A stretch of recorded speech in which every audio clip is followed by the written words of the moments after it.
Okay, so this is problem 5-136E. It's on page 265. An insulated 60 cubic foot rigid container contains air at 75 psia and 120 degrees Fahrenheit. A valve is connected to the tank, or a valve connected to the tank is now opened and air is allowed to escape until the pressure inside drops to 30 psia. The air temperature during this process is maintained constant by an electric resistance heater placed in the tank.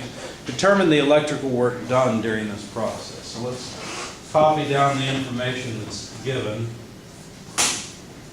And let me make sure I have up-to-date numbers. Yeah, I've updated this solution. Okay, so let's see. First of all, this is 5-136. It's in English units.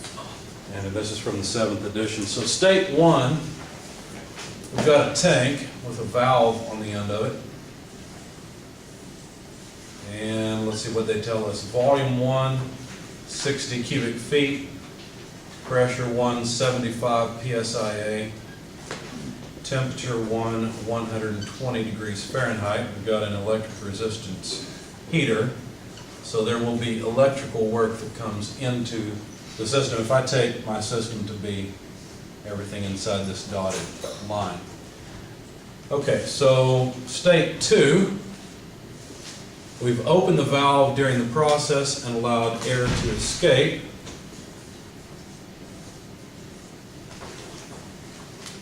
And the pressure drops down to 30 psia, but we make sure that we put enough electrical work in so that the temperature in state 2 remains constant at 120 degrees Fahrenheit. All right, so first things first, let's talk through this and see if we understand what's going on here. What would happen? What do you think would happen if the electric resistance heater weren't there and you just opened the valve? What would happen? Well, the pressure is above atmospheric pressure, right? So it drop all the way to atmospheric pressure. It dropped to atmospheric. Okay, great. So the pressure would drop to atmospheric. Now this, I assume, is 30 psia. I didn't write it down. So this process apparently is stopped before all the air escapes. Bless you. So it would drop to 30 psia. What would happen to the temperature? And why?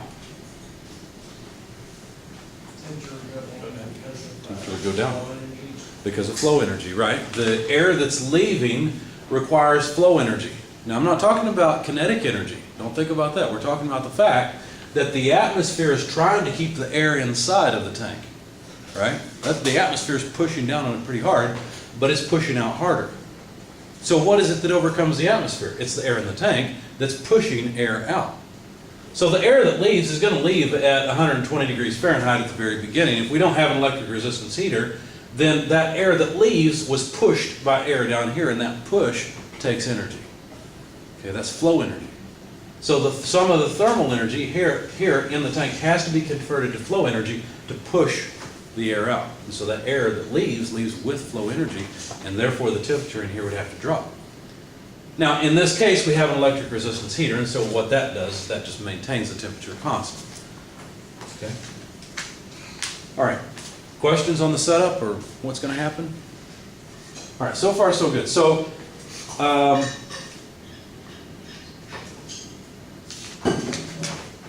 now what about the amount of mass in the tank, with or without the heater? What's going to happen there?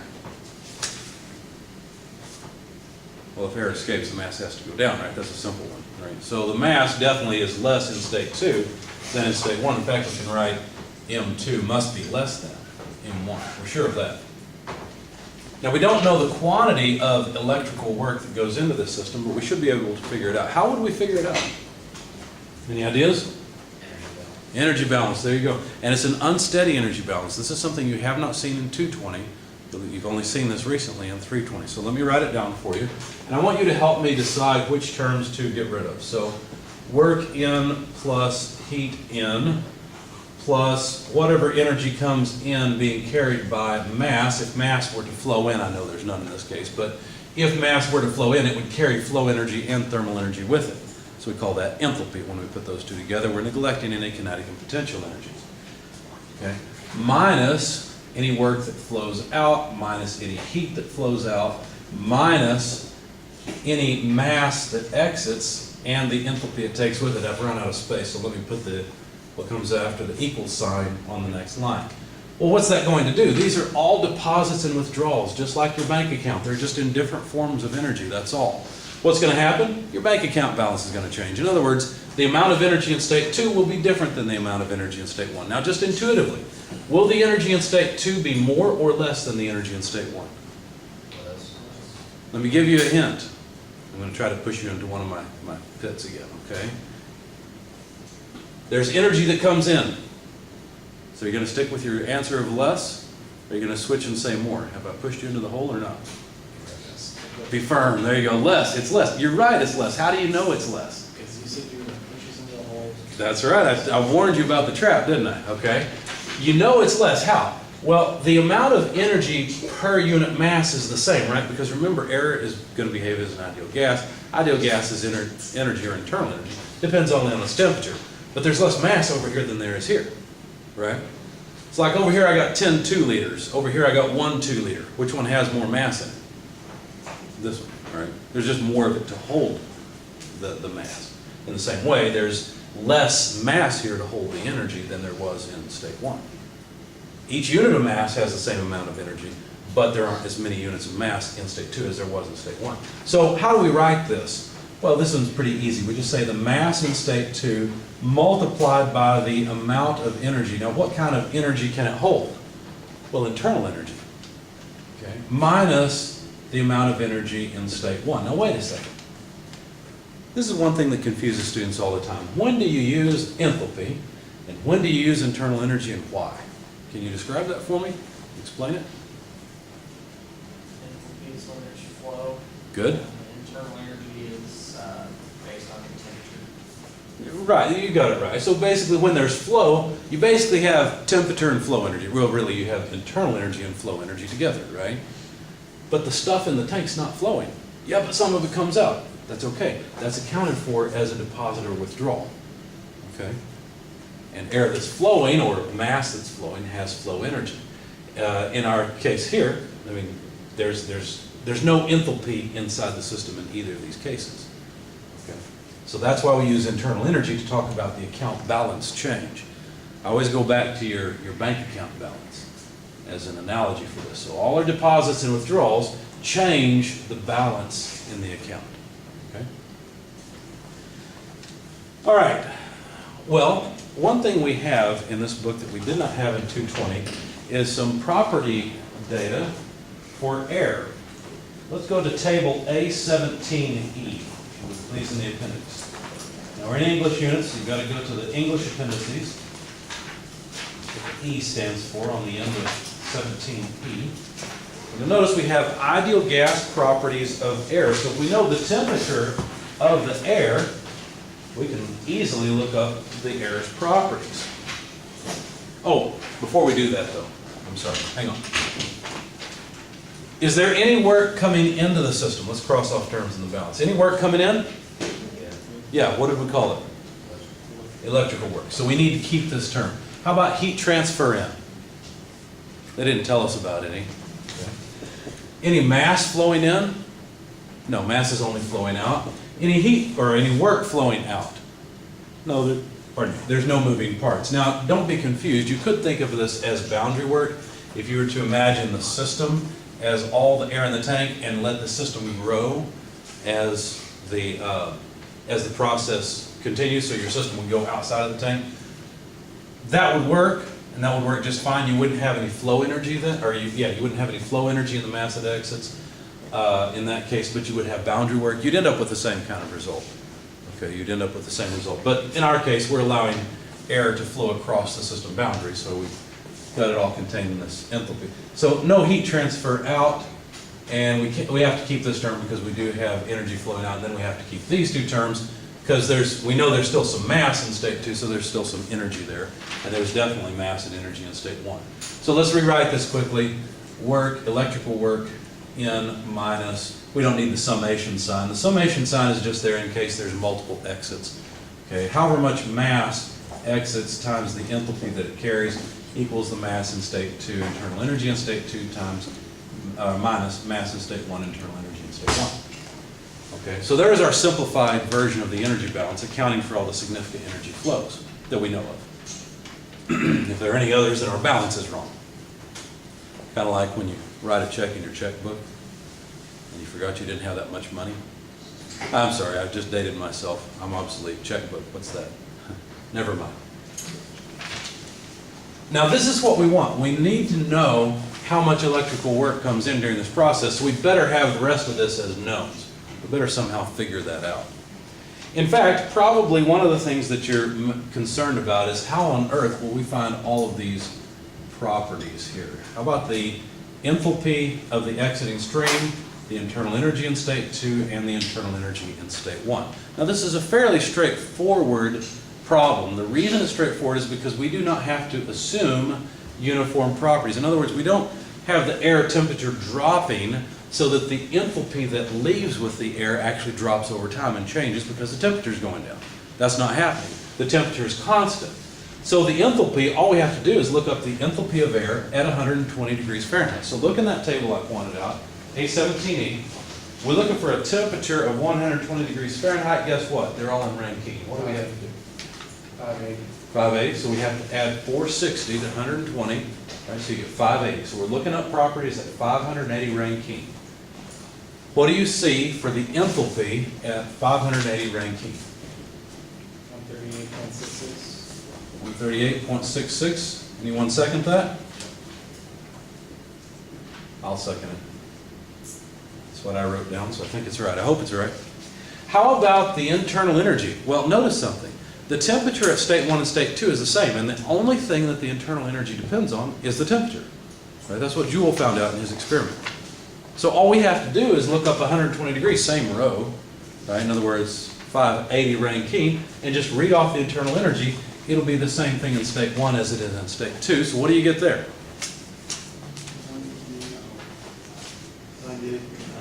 98.90, that's right. 98.90 BTUs per pound mass.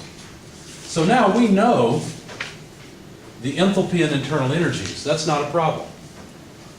How about the mass? How are we going to find the mass in the two states? Well, the specific volume, you're on the right track, except that we don't really need to use the specific volume. Do they have it in the table? They don't even have it in the table, right? So you're on the right track if you're talking about steam or R134A, where we have a whole table full of stuff. There's an easier way to do it. Air behaves as an ideal gas, that's right. So couldn't we use the ideal gas law? I mean, the specific volume is built into the ideal gas law. So couldn't we do this? Couldn't we simply say that the mass in state 1 is equal to P1 V1 over R over T1, right? Well, we know the pressure, temperature, and volume in state 1, so let's just plug them in and see what happens. 75 psi-A is the pressure in state 1. The volume in state 1 is 60 cubic feet. The gas constant for air, why don't you guys go look up the gas constant? It's worth doing. I've pointed this out to you before, but in case you have not taken my advice and made a note for yourself, you should make it now. At the beginning of the English appendices, page 958, what is the gas constant that we want to use for air? 0.3704. Why do we use 0.3704? Well, you should have a note in your book that says anytime you're using the ideal gas law, use this column. Because it's easy, right? Because look, with 0.3704, the units are PSIA, cubic feet per pound mass per Rankine. And look, the PSIA and cubic feet cross off really nicely. If you use the other one, which is BTUs per pound mass per Rankine, you've got a lot of conversion factors ahead, right? So there's the gas constant. The temperature in state 1 is 120 degrees Fahrenheit, and is that all I need? We're set now? Has to be Rankine, good. So plus 460, we've already said what that is, so I'll just erase this. This is 580 Rankine. It has to be Rankine because we use the ideal gas law. Notice all we're left with are units of pounds mass, and so this comes out to about 20.95 pound mass. So let's just jot that down over here. M1 is 20.95 pounds mass. Okay? What should we do for the mass in state 2? Thoughts, ideas? Because look, we're gonna need it. We got the mass in state 1, we need the mass in state 2. Do the same thing. Do the same thing. Well, what volume are we gonna use for state 2? Same volume, that's right. The container size hasn't changed. The volume in state 2 is exactly the same. So all we have to do is make all these subscripts 2, right? Plug in the pressure in state 2, which is 30 psia. It's still 60 cubic feet. It's still 580 Rankine. And so now we will get the mass in state 2. When you plug that into your calculator, I'll just write the result down over here. The mass in state 2 comes out, of course it's less, it better be less, 8.38 pounds mass.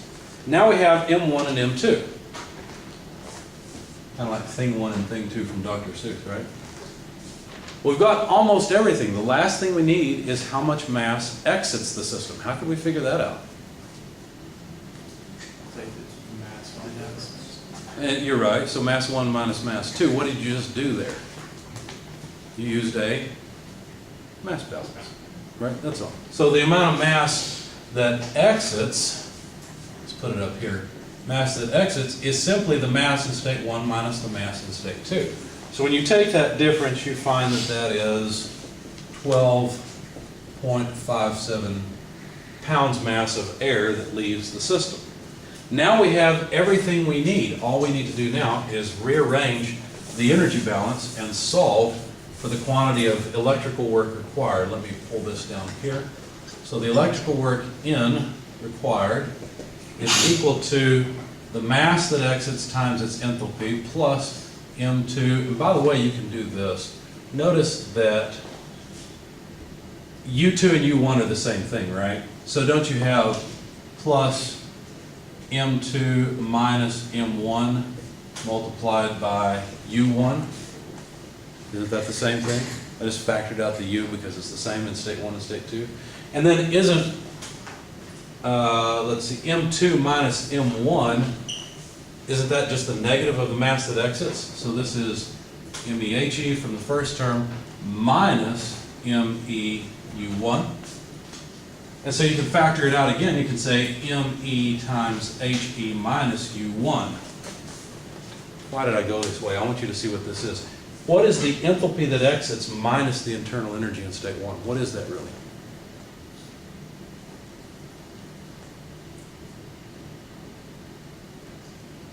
What's the difference between enthalpy and internal energy? Flow energy, right? That's just flow energy. Now, how is it that we're talking about mass or enthalpy of something that leaves versus internal energy in state 1? Well, the key here that makes this problem really simple is the fact that the amount of energy in the air never changes. Anytime the air gives off a little bit of energy, we put some more into it with the electrical work. So what this says is that all the electrical work had to do was provide the flow energy, which makes perfect sense because remember we talked from the very beginning, if we open this valve and just let air bleed off, the temperature is going to drop while the pressure drops. But if the temperature does not drop because we're adding something, then the only amount of energy we need to add is to provide flow energy for the leaving stream. That's all we have to do. Okay? And that's what this equation says. Anyway, let's plug in the numbers and see what we get. We don't need a big mass or a big energy balance anymore. So let's get rid of that. So the electrical work that comes into the system must be equal to, let's see, the mass that exits 12.57 pounds mass multiplied by the enthalpy that leaves 138.66 minus the internal energy 98.90. Those are both BTUs per pound mass. Pound mass go away when we get BTUs. That turns out to be about 500 BTUs. That's the amount of electrical energy that has to be supplied. Okay. Where does all of that energy go? Every bit of it goes to one place. Where does it all go?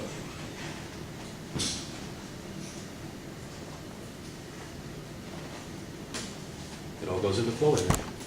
It all goes into flow energy of the air that leaves. That's where it all goes. Okay. Questions, comments?